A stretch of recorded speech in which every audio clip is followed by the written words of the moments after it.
is the daughter of Mary. You see? So we were lucky to get a grant. Don and Gail offered to donate the cabin to us, and Mark and his team took on the project of getting it here and rebuilding it so that it can be showcased here. It's a piece of the local history of the logging and of the settlers, and we really want to showcase that. And this is a wonderful opportunity. So we have a big thank you to all of the people that played a part in this and our fundraising elements. But Mark, I'll let you take the horn and speak some more. Hi, Mark Reckon. This all started, we had gone out and looked at the cabin and realized that it was in pretty good shape, but it was not square, it was not level, it had been dragged into the position it was in, so we knew we'd probably have a problem on our hands. So first thing we wanted to do was make sure we had enough money. So Heather and Francis and their posse have been making pies for a year to get enough money, and grant money we got to be able to subsidize this. So when we moved it, it was kind of neat because we were able to find out, we look at these corners here, this is not a typical log cabin where everything is dovetail. It was actually each corner was butted against the next corner. So it was 2x6s that were holding the corners together. So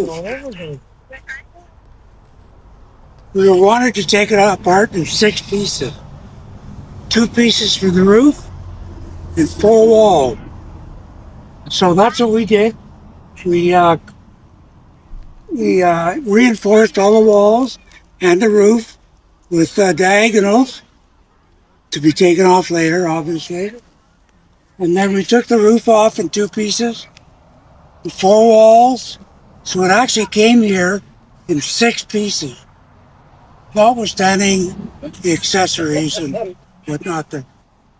You hear me all right back there, Jeff? Okay, my voice is... You're hiding, Jeff. Whatever. So what we did was we brought in Pat Stewart's boys and with a big excavator and slings, and we picked each piece up and then put it on a big flatbed. Brought it up here, lifted it off. The real challenge was once it was off and we went to put it back up again, we got the 4 walls up, and then it took Barry, Wilson, and Jeff about a day just to get it squared and level. Because the foundation, which is 6x6 timbers, was dead level and dead square. So that was quite a struggle to get that in. And since then,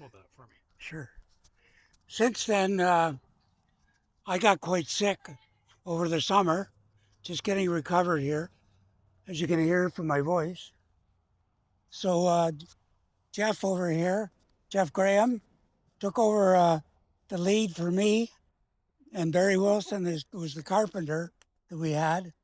So they took over finishing the roof, and then a bunch of people got together and took over the accessories and whatnot. It was quite a project, quite a lot of people involved.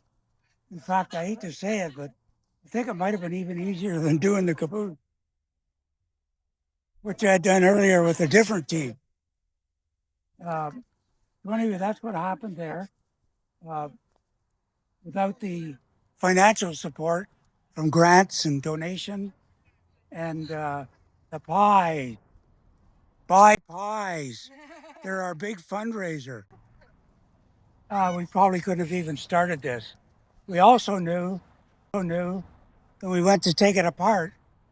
The design was what exactly I described to you. But we knew that if we picked up one of the pieces and it fell to pieces in logs, we were done. There's no way we could have rebuilt it log by log. We just didn't have the capacity for doing that. Luckily, we got this far. Then another good decision that was made was the roof was really bad.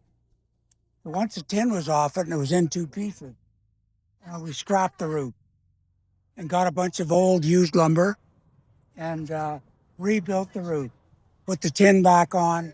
There's ice guard underneath the tin. So it will stand for a long time now. Yep. And it's on a bed of crusher dust and then two layers of 6x6 beam that it's sitting on. So it'll last a long time now. Next year, the display people will get something set up inside it. So you'll be able to go in and out and make it more like a trapper's, cutter's cabin. This was on Easy Life Lane, the Bell's place here. It was at Gleason's originally. And it was used by them as a cottage until they built their cottage. That's just on Easy Life Lane, which is just before you get to the old byway. It was right down at the river. So we had to move it from there. So everything went really well, and I can't thank Barry Wilson and Jeff enough for taking over for me when I was so sick. They got her finished, and it looks great. Anyway, I don't think there's much else to say. Thanks for coming out, and thanks to everyone that helped, especially Jeff and Barry Wilson. Smile, Jeff, you're on camera.